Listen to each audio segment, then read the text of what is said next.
Everyone, please settle down. We are moving ahead with our next panel discussion. A very good afternoon, respected dignitaries and delegates from all around the world. I, Himraj Gogoi, from Johar Engineering College, would like to welcome you all to the panel discussion on the theme, Future of Work, Industry 4.0, Innovation and 21st Century Skills. Before we begin, I'd like to request our distinguished panelist and moderator onto the stage. We have Dr. Ghanshyam Das Dhanuka, Shri Uma Maheshwar, Shri Prem Kumar, Dr. P. Muthukumar, and Dr. Rakhi Chaturvedi. Please give them a big round of applause.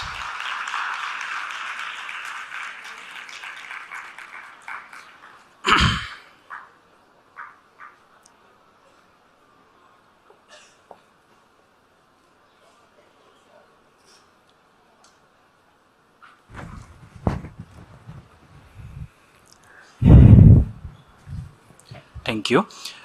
It gives me immense pleasure to introduce the distinguished panelists for the panel discussion today. Today among us, we have Dr. Ghanshyam Das Dhanuka. Dr. Ghanshyam Das Dhanuka is an industrialist from Guwahati, Assam, and managing director of GR Dhanuka Group. He is leading multiple ventures in pharmaceuticals, hospitality, green energy, real estate, infrastructure development, oil and food sector. He is also the chapter chair of the Young Presidents Organization YPO, Northeast India. Next we have Shri Uma Maheshwar. Shri Uma Maheshwar is a chief consulting engineer at GE Aviation India engineering team and has several years of experience in setting up and leading large organizations in research and technology, advanced design, engineering, manufacturing, and digital domains. Then we have Shri Prem Kumar. Shri Prem Kumar is the founder and chief innovator at Marut Drone Tech Limited. He has provided drone-related technology to some of the prominent sectors like medical, defense, agriculture, etc. He is also a proud alumnus of IIT Guwahati. Finally, we have Dr. P. Muthukumar. Dr. P. Muthukumar is a professor in the Department of Mechanical Engineering at IIT Tirupati. Currently, he is involved in the project Design and Development of Biogas-Driven Hybrid Solar Dryer for Northeastern Climatic Conditions. He is also involved in the project Development of Porous Radiant Burner for Northeastern states. He has also received numerous national and international awards, including Abdul Kalam Technology Innovation National Award. He was also with IIT Guwahati for several years before moving to IIT Tirupati. Please give him a big round of applause. The panel discussion will be moderated by Dr. Rakhi Chaturvedi. She is the professor and head of Department of Biosciences and Bioengineering, Indian Institute of Technology, Guwahati. Please give her a big round of applause. Now, I'd like to hand over the session to moderator madam to carry it ahead. Thank you. Yeah, thank you. Am I audible? Yeah. Yeah, thank you very much, Himraj Gogoi, for introducing the panelists. Before we begin the session, let me welcome each and every one of you, and particularly the youth who have joined this panel discussion and panel session from the different part of the country and from the globe, entire world. It's a very forthcoming and very enriching session that where the youths are present here and to this single forum. It's not only the proud for the country and for the state, but it's a proudful moment for the world that youth are talking about the theme, the industry 4.0 and the 21st century skill, and which is very much needed, such kind of discussions, the debate in the current scenario and the context, where the world is moving and changing very fast. So before we begin with the panel the members' opening remark, just I wanted to convey about the overall theme of this panel discussion. As you know, according to the 2020 Global Youth Development Index, the conditions of the young people have improved around the world more than 3%. between 2010 and 2018. But the progress is little slow, is not as expected, but the COVID-19 has also reversed this growth. The latest industrial revolution differs from previous ones because now the artificial intelligence, robotics, the big data rule the organized sectors effortlessly. And the demand for a future Indian and global workforce are transforming instantaneously. The world is also becoming increasingly technologically independent and dependent, in fact, technologically dependent and remarkably globally interconnected. So since the world is, the requirement and is changing so fast and it requires the interconnection from the different part of the expertise which is existing in the globe, and this is the right forum where the people, the youngsters have gathered here. And it would be an eye-opening and visionary for the school children who are, some of them are sitting on the back side here and some are there in between the crowd, the audience as well. And it would be a very eye-opening session for them to think from now onwards how to come up as an industrial person, or maybe this, as to begin with a startup or as a young entrepreneur. To begin with this session, I would request the panelist, Professor Muthu Kumar. As you know, he is the professor from IIT Tirupati, but before moving to Tirupati, he served quite a good number of years to IIT Guwahati as well. And he is actually a mechanical engineer, and I request him to give the opening remark for us. Thank you very much. Yeah. Am I audible? Yeah. Yeah. So I extend my warm welcome to all for this great event. So most of you are aware about the Industry 4.0. So basically it focuses on digital transformation of the manufacturing and production industry, and also the complete digital transformation of the supply chain management, including the starting from the supply of raw materials and the supply of the associated components at various stages until the supply of the finished product to the consumer. So therefore, to have the complete digital transformation, so we need to have the close coordination at various stages and from the various sectors. So this can be done, through the, you can say, the Internet of Things, and then the artificial intelligence, and as well as the automation. And also the Industry 4.0, it's focusing on producing the product in global mass level, and so that again with the complete digitalization of the supply chain management, you can reduce the wastage of raw material and production delay, and also you can optimize the inventory, and you can do all these things. By doing all these things, you can expect the overall production cost to be reduced to a larger extent. And some of you may think that the automation and going to the Industry 4.0 may reduce the conventional manpower, the manforce. Yes, it is true. Definitely it will cut down the expensive manpower, but the Industry 4.0, it's mainly focusing on producing everything in the global the mass production. So when you produce all the quantities in the mass production stage, so it will open up the huge employment in the many sectors. So therefore, in overall, if you see the employment, this is going to be increased by a larger extent. So there won't be any fear about this, this Industry 4.0. So to the major developing nations such as Germany and France, even US, and already they made the initiative in establishing the Industry 4.0. Efforts are being taken. And coming to the Indian scenario, we are of course have huge IT expertise pool, and also we are of course the world leader in exporting IT solutions. So Government of India already of course they made several successful digitalization schemes, including the digitalization of the major public projects, and the digitalization of the payment gateways, and this Jan Dhan Yojana, Aadhaar, and direct credit transfer. The many such things have been successfully, of course, implemented. So we are in the way. So recently, that is in December 2021, our government has made a huge incentive, roughly about $10 billion, mainly for establishing the semiconductor industry in India. So this is a huge kind of this one. So far, we import almost 100% of our requirement from other countries. As a result, because of the shortage in breakage in the supply chain management, many of the industry got affected.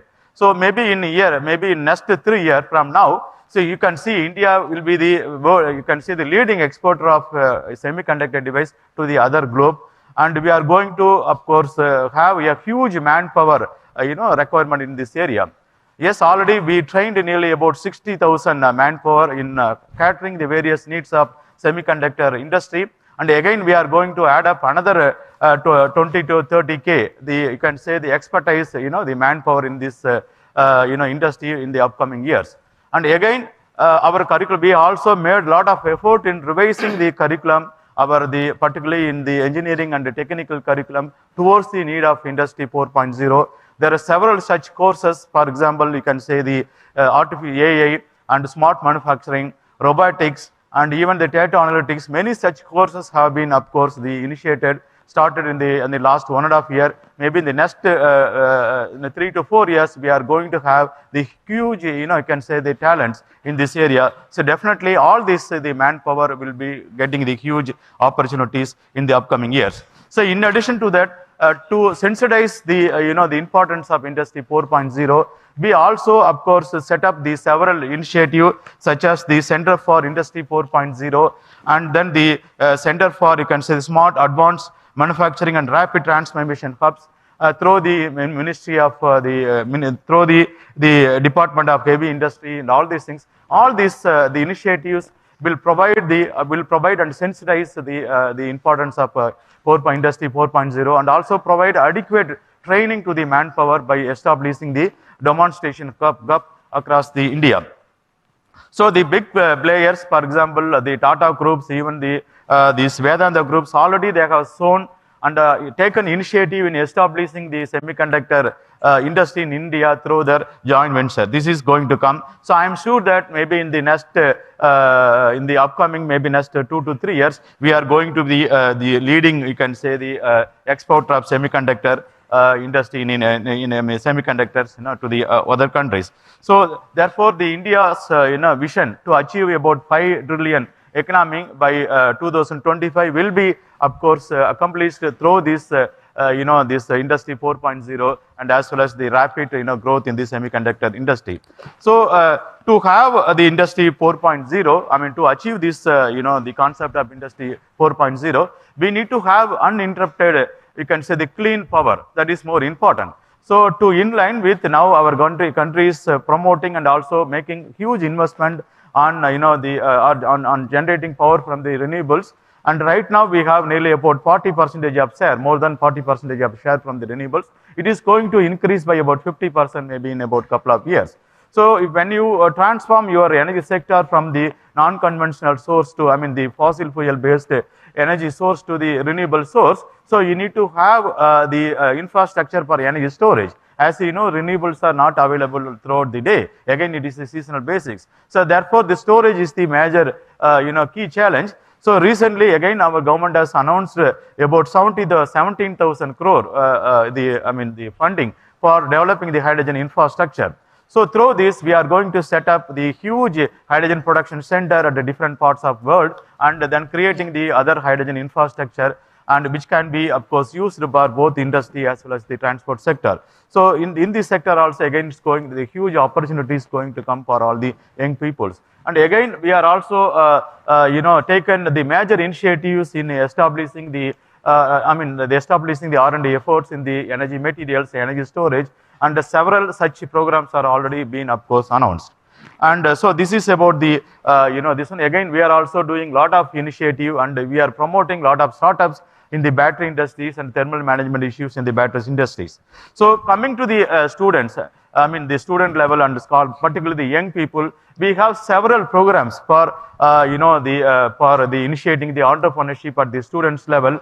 So through the Department of Science and Technology, we have the New Generation Innovation and Entrepreneurship Development Center. These centers can be established in any one of these institutes, and through these centers, we of course support the innovatives and new ideas to take into the product and any other useful things. So yeah, there are schemes, and the students can get up to about 2.5 lakhs as a seed money for coming up with the novel product. And there are schemes from the DST, and through the prisms they have funding in different spaces. For example, in phase 1, if you have any innovative the novel ideas, and you can convert them into the product, so you will get about 20-25 lakhs. And once if you make the successful product, then if you want to take it up to the commercial scale through the entrepreneurship, so you will get funding up to about 50 lakhs. These schemes are available, and many of our students are already benefited through these schemes, and all you guys can explore it. And again, there are schemes like through the BIRAC. Again, we have the several such schemes for funding the students. And even through the startups, we have a separate division on startups India. And so if you have kind of ideas and the innovative, this one means you can also apply funding through the startups, where you will get the funding up to about 50 lakhs. This is the subsidy, plus you will also get huge money as the industry loan, and for the next 4 to 5 years, and you will get the, of course, you don't need to worry about the income tax submission. So many such opportunities are available through the startups. And as part of the, you can say, the new education policy, every institute, particularly the technical and engineering institute, need to start the innovation and entrepreneurship shift. This is the mandatory. I think many of you are aware about it. If you have any kind of ideas, innovative ideas, or if you want to develop any product, forget about the product, even the solution, business models, which can be, done through this so-called the entrepreneurship cells, where you are expected to get the seed funding from your institute. This is the mandate, and through which the government is organizing the regular seminars. Almost every month you can see the seminars, and where the experts or the successful, you can say, the startup person can share their experience, and they will also provide. Yeah, it's done. I'm done. So, so there are many opportunities are there. Government, government and industry cannot provide, job opportunity to everyone. So instead of job seeker, so you should be a creator. So particularly for the scholars and all these, higher study students, don't of course restrict your research only in publishing the papers and the manuscript, because after a few years, I don't think you are not going to read your own manuscript. So therefore, you try to come out with your project and your research in developing some kind of innovative solution and all these things. We will stopping for the moment for you. So thank you. So this is my submission, and I can of course come back to you later. Yeah, thank you very much. Sorry for interrupting, but definitely we'll come back to you again, and during the question answer session, some relevant question might be there from your expertise. Just to let the participants and the delegates and the audience here that the format is the same what we have in the panel 1. The opening remark will be there, so that you will get to know what their expertise is, and then following this, the 30 minutes will be dedicated for the question answer sessions, where you can have a relevant question from the panelists where they are. And with this, I am moving to the next panelist, Dr. Ghanshyam Dhanuka, to say the opening remarks. Yeah. Thank you. Good afternoon, everyone, and a very warm welcome to awesome Assam, the land of Ma Kamakhya. Over the years,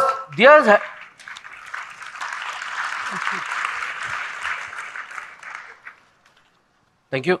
Over the years, there has been tremendous efforts by Government of India and Government of Assam to improve the facilities and upskill the quality human resources to be suitable for high-end research, engineering, and translation. An emphasis towards this end has been the implementation of the 4th Industrial Revolution, or Industry 4.0, that conceives rapid change to technology, industries, and processes in the 21st century due to increasing interconnectivity and smart automation. So it is important for academia today to update its curriculum to cater to the emerging trends and needs of industry. In the current era of digitization, there is an urgent need for upskilling and capacity building of the current and future manpower in the fields that include, but not limited to, cybersecurity and data management. This calls for development of soft skills for effective collaboration that would help to bridge the gap between industry and academic so that the challenges that arise due to technology could be addressed. For the same, our state Assam is coming up with a world-class skill development university to skill the youth for future. I believe that educational institutes should train the students in the new age skills worthy of industry employment. By implementing strategic shifts to focus on hands-on skills and technology learning, by upgrading the infrastructure in institutes, by promoting academia and industry linkages to identify and upgrade the curriculum, by quality improvement programs for faculty, by introducing early digital learning in students, and by making internships in industry mandatory.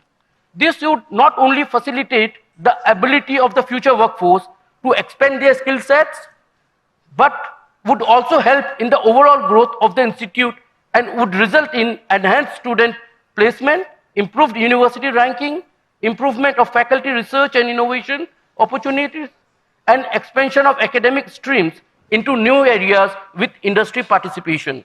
So, from an industry point of view, there would be industry-ready talent pool available. Also, there would be an overall improvement in deployment-ready productive employees. To conclude, industry and academia collaboration should be the primary focus in fostering Industry 4.0 skill and innovation. Thank you. Jai Hind.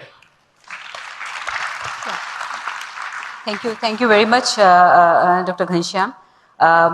We are moving to the next panelist, Mr. D. Uma Maheshwar, to say something about this opening remark.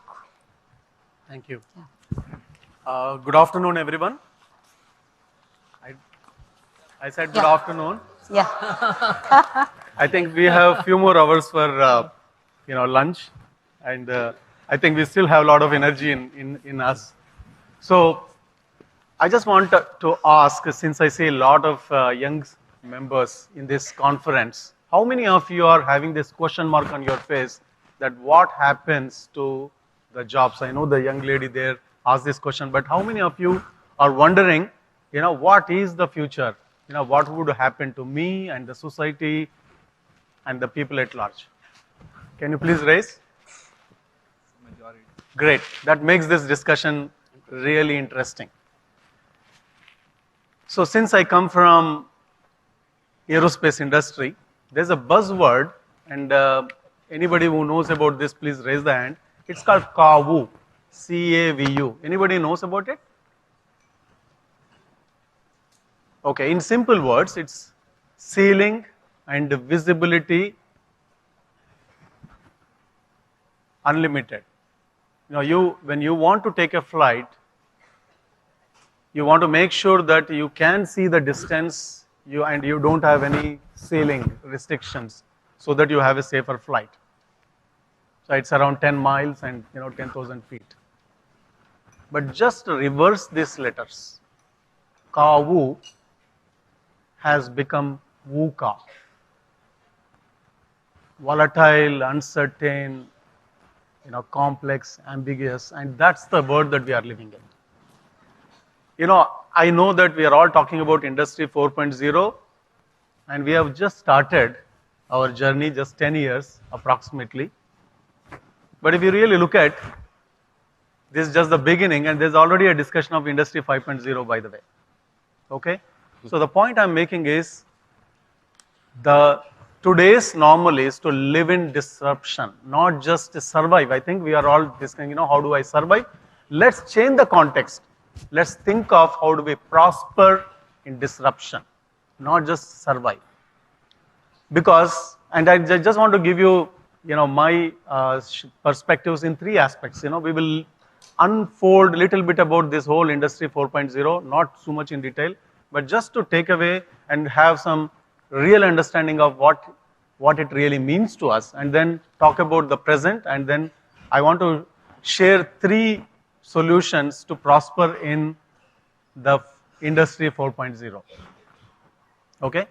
So, if you look at the previous industrial revolutions, no wonder every revolution has actually displaced not just the skills, but the industries and the countries. The countries who emerged as the most powerful were the countries who really were the thought leaders, right? So the real message here is that if we have to prosper, we have to be the thought leaders.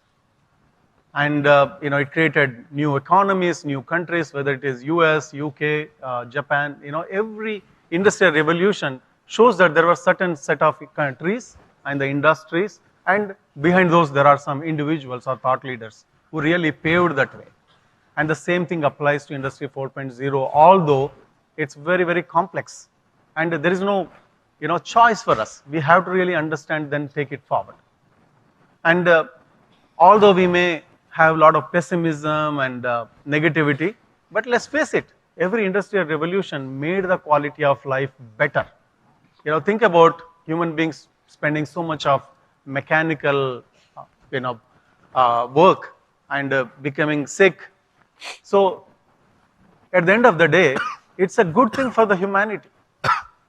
Now, the question is, how do we take it forward? Okay, but the first thing is we must recognize that it is a good thing for us, although there is going to be a disruption. If we are not prepared, it can cause a lot of turmoil and very unpleasant experiences. Now, the present